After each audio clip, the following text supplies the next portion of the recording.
The night sky above the Sahara Desert burned orange and red as the massive object fell from the heavens.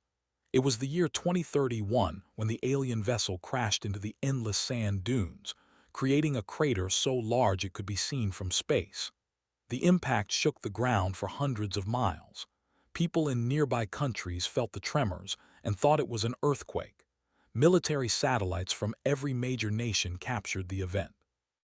Within hours, the world knew that humanity was not alone in the universe. The ship was enormous. It stretched nearly 3 kilometers long and stood taller than any building humans had ever constructed. Its hull was made of a dark metal that seemed to absorb light rather than reflect it. Strange symbols covered its surface, written in a language no human could understand.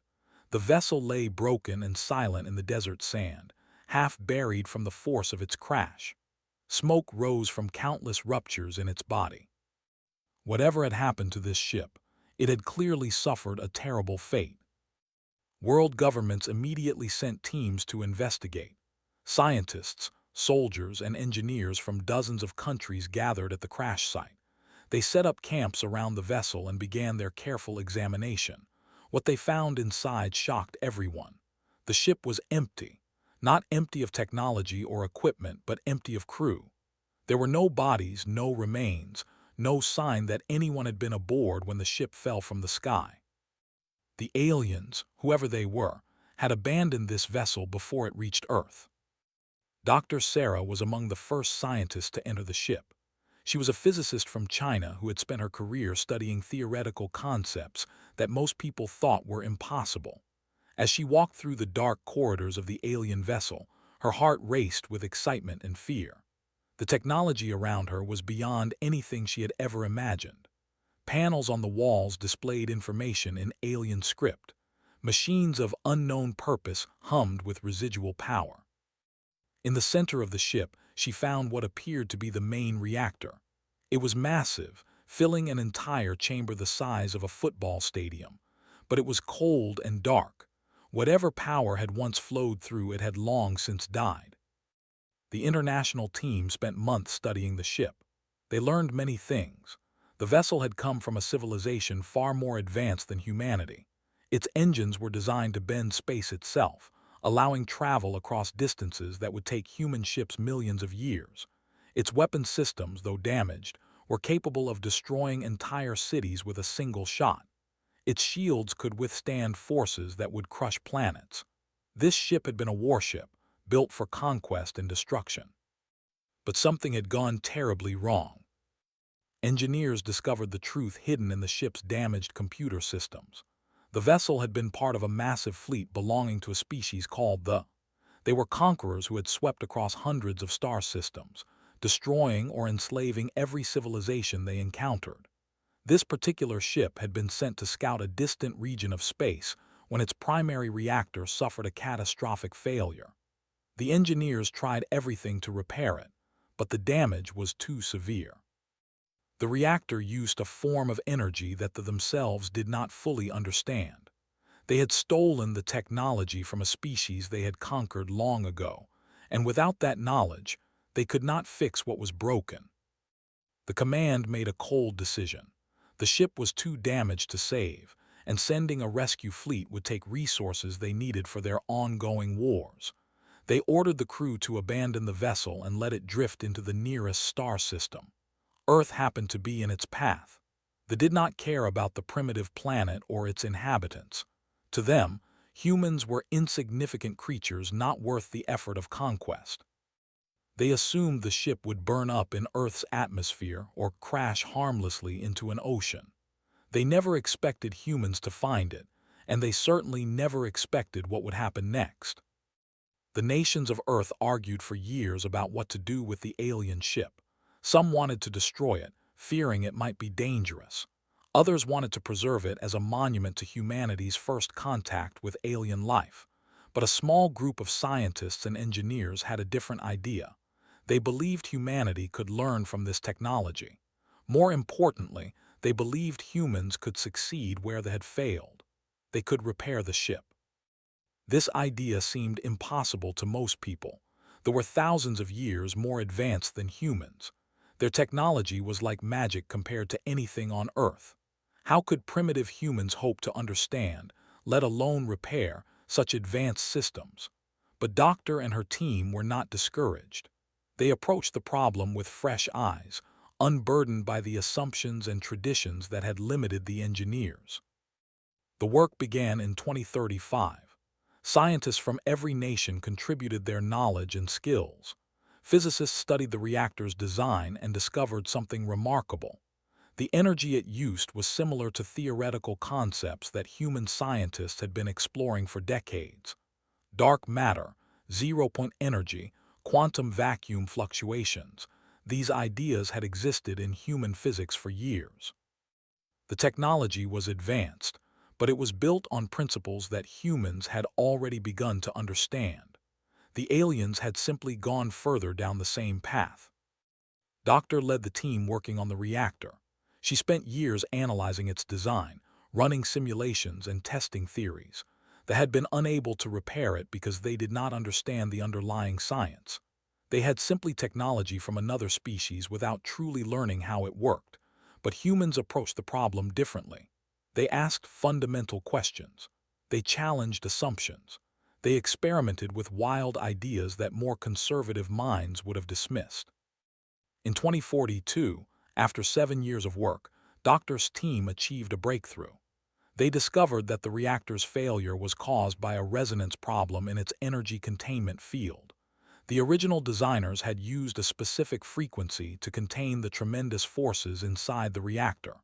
Over time, that frequency had drifted slightly, causing the containment to weaken and eventually fail. The solution was elegant in its simplicity. By introducing a secondary frequency that compensated for the drift, the containment could be stabilized. It was a fix that they had never considered because their engineering philosophy did not allow for such creative adaptations. The reactor came back to life on a cold January morning. Doctor was in the control room when the first pulse of energy flowed through the ancient systems. The ship shuddered as power returned to its dormant circuits. Lights flickered on throughout the vessel. Screens displayed information in alien symbols that human translators had learned to read. For the first time in decades, the alien warship was alive again. But humanity did not stop there. Now that they understood the basic principles behind the technology, they began to improve upon it. Engineers redesigned the weapons systems, making them more powerful and efficient. Physicists enhanced the shields, developing new configurations that they had never imagined. Programmers created new control systems that merged alien hardware with human software. The ship was no longer simply an alien vessel. It had become something new, a fusion of two civilizations. The transformation took another decade. By 2055, the ship had been completely reborn. Its hull had been reinforced with new alloys developed in human laboratories. Its engines had been upgraded to achieve speeds the original designers never thought possible. Its weapons could now destroy entire fleets instead of just cities. And at the heart of it all was the reactor, now producing more power than it ever had under control. Humanity had taken a broken piece of alien garbage and turned it into the most powerful weapon in the galaxy. They named it the Prometheus, after the mythical figure who brought fire to humanity. It was a fitting name for a ship that represented humanity's ability to take something forbidden and make it their own. The vessel became the flagship of Earth's new space defense fleet. It stood ready to protect humanity from any threat that might come from the stars.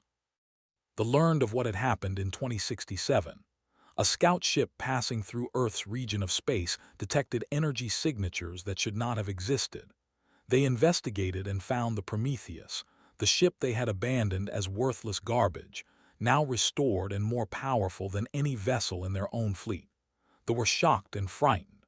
How had these primitive creatures accomplished what their own engineers could not? The command sent a message to Earth. They demanded that humanity surrender the ship immediately. They claimed it was their property, stolen by ungrateful primitives. They threatened invasion if their demands were not met. The message was filled with arrogance and contempt. the same attitude that had led them to abandon the ship in the first place. Earth's response was simple. The Prometheus rose from its dock and flew to meet the scout ship. Captain James, a veteran soldier from Nigeria who had been chosen to command the vessel, opened a communication channel. He told them that the ship was no longer theirs. They had thrown it away like trash, and humanity had given it new life. If they wanted to fight, they were welcome to try. But they should know that the ship they had considered broken and worthless was now stronger than anything in their empire. The scout ship turned and fled. News of the encounter spread throughout their empire and beyond. Other species who had suffered under conquest heard the story of the primitive humans who had the mighty conquerors. Hope began to spread across the galaxy. If humans could accomplish such a miracle, perhaps others could too. The Prometheus became more than just a weapon. It became a symbol of human determination and creativity. It proved that humanity did not need to be the most advanced or the most powerful civilization to make a difference. All they needed was the courage to try, the willingness to learn, and the refusal to accept that something was impossible simply because others said it could not be done. Dr. lived to see the Prometheus launch on its first official mission. She stood on the observation deck of Earth Station Alpha and watched as the mighty vessel departed for the stars. Tears ran down her weathered face.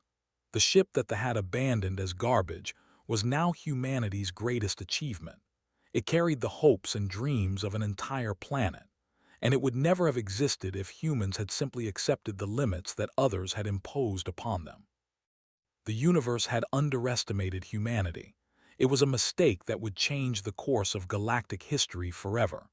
The abandoned ship had been transformed into a weapon, yes, but it was also something more. It was proof that humans would never stop reaching for the stars, no matter how many obstacles stood in their way. They had seen Earth as a planet of insignificant creatures. They had been wrong.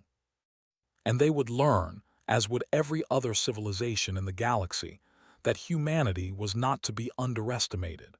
The age of human expansion had begun, and nothing in the universe would ever be the same.